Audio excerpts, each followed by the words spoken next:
तो स्वागत है जी आप सभी का अपना YouTube चैनल आयुष संग्रह पे। तो कैसे हैं आप सभी लोग? उम्मीद करते हैं अच्छे, स्वस्थ और मस्त होंगे। तो आज हम लोग करने वाला ऑब्जेक्टिव क्वेश्चन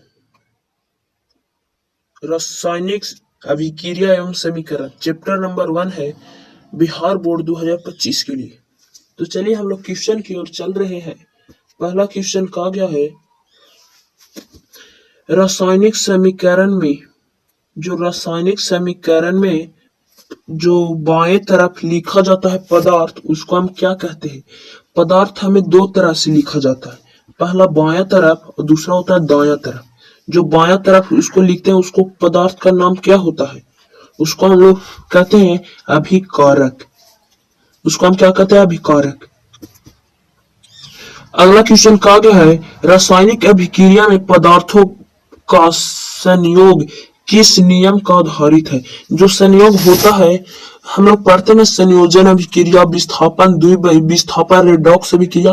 तो कहा गया उसी में से एक का संयोग का नियम किसको कहते हैं? जो मिला होता है, इधर टूटा हुआ होता है, दो भाग में टूटा होता है और इधर आकर एक ही बन जाता है, तो उसको हम क्या कहते हैं? उसको बोलते हैं द्रव्यनांक संरक्षण का नियम। उस नियम को कहते हैं द्रव्यनांक संरक्षण का नियम।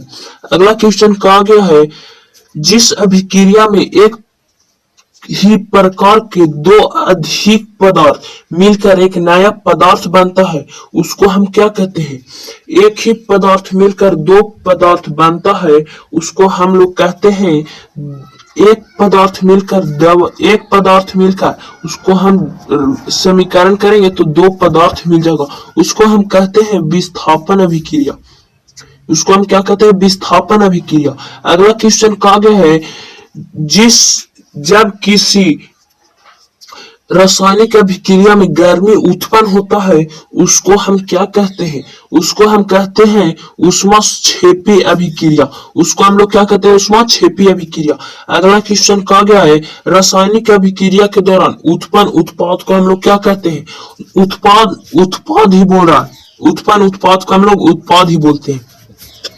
कह रहा है दौरान उत्पन्न उत्पाद को कह रहा है, यहाँ एक अभिकारक है, इसको हम करेंगे तो यहाँ पे लिखेगा, इसको हम प्रतिफल भी बोल सकते हैं। इसको हम क्या बोल सकते हैं?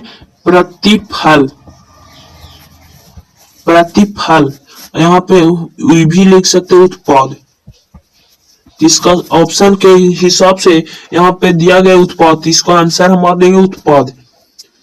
अगला क्वेश्चन कहा गया विस्थापन अभिक्रिया क्या होता है? विस्थापन अभिक्रिया क्या होता है? तो इसका सही आंसर हो जाएगा तत्वों का स्थानांतरण। तत्वों को आपस में क्या करना? स्थानांतरण करना। क्या कहलाता है? द्विविस्थापन अभिक्रिया कहलाता है।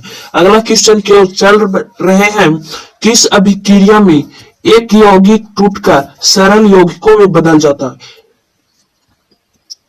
एक बड़ा सा यौगिक है, ये इधर टूट गया, इधर से टूट गया, टूट कर एक यौगिक में बदल जाता है, एकदम छोटा सा बन जाता है, इसे टूट कर छोटा सा बन जाता है।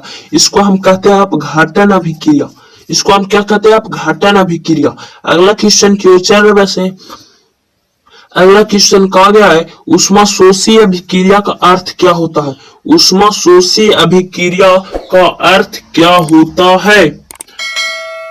तो इसका सही आंसर हो जाएगा ऊष्मा का अवशोषण करना, गर्मी का अवशोषण करना, यानी शोषण करना। अगला क्वेश्चन की ओर चल रहे हैं। कहा गया अगला क्वेश्चन जब चूना पत्थर को गर्म किया जाता है तो वह कौन सा गैस निकलता है?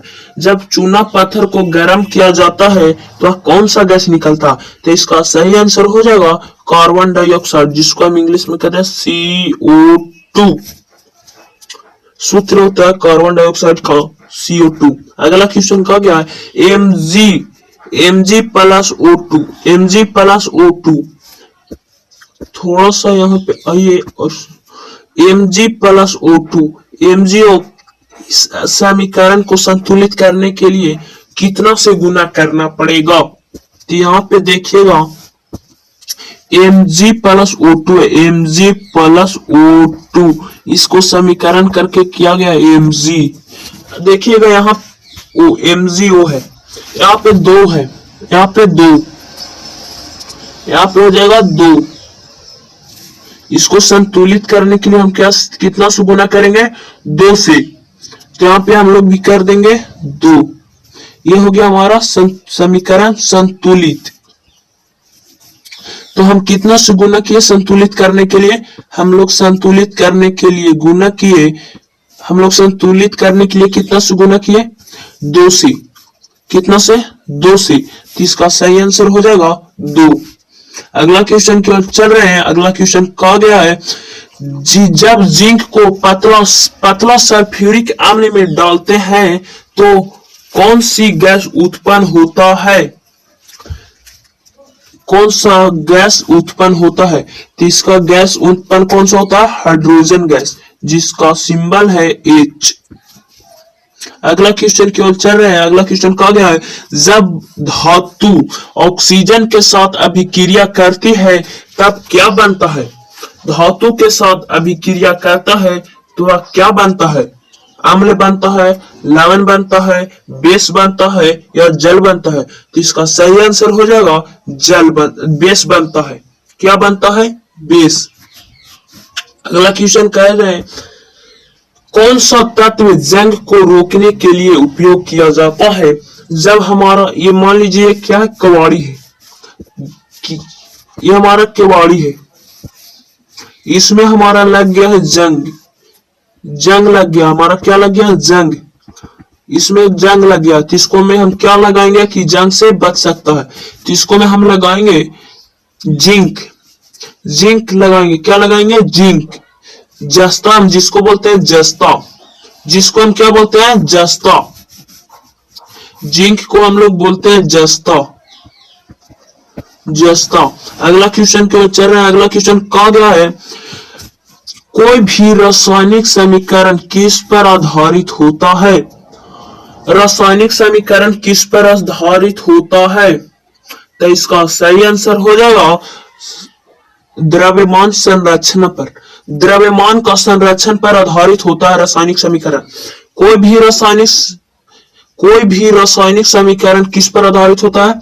ये रिपीटेड क्वेश्चन है। अगला क्वेश्चन कह रहे हैं, किस प्रकार की अभिक्रिया इलेक्ट्रॉन का स्थानांतरण करता है?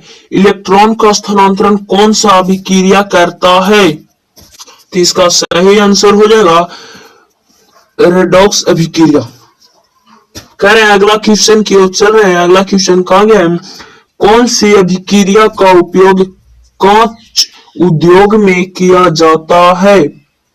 तो इसका सही आंसर हो जाएगा अपघटन। जो अभिक्रिया जो कांच जो बनता है छोटा छोटा कण से बनता है, ये बड़ा सा यौगिक है, इसको हम छोटा छोटा छोटा छोटा क्या करेंगे? तोड़ देंगे तो ये क्या हो जाएगा? तो इतना सा बन जाएगा और इससे हम क्या बनाते हैं? कांच। इससे हम लोग कांच का निर्माण होता है। अगला क्वेश्चन की ओर कह रहे हैं, द्रव्यमान संरक्षण का नियम किसने दिया था? जो द्रव्यमान संरक्षण का नियम है वो किसने दिया था? डाल्टन ने दिया था। तो इसका सही आंसर हो जाएगा लवाइजियर। इसका सही आंसर हो जाएगा लवाइजियर ने द्रव्य में स्थानांतरण का नियम दिया था। हमारा क्वेश्चन हो गया समाप्त। तो बताइए आपका 20 में कितना? 19 18 था। क्वेश्चन मेरा कितना था? 18। तो बताइए आप लोगों का 18 में कितना आया? 18 में आप लोगों का कितना सही आंसर हुआ है? तो 18 में 18 आया किसी को तो कमेंट में जरूर बताएं। इसी प्रकार को वीडियो को देखने के लिए चैनल को सब्सक्राइब करें और जिन्होंने अभी तक लाइक नहीं किया लाइक करें और दोस्तों में शेयर जरूर करें। इसी प्रकार के वीडियो देखने के लिए जुड़े रहे मेरे साथ। तब तक के लिए मिलते हैं अगले क्लास के साथ, अगले सेशन, अगले वीडियो में। तब तक के लिए जय हिंद, जय भारत।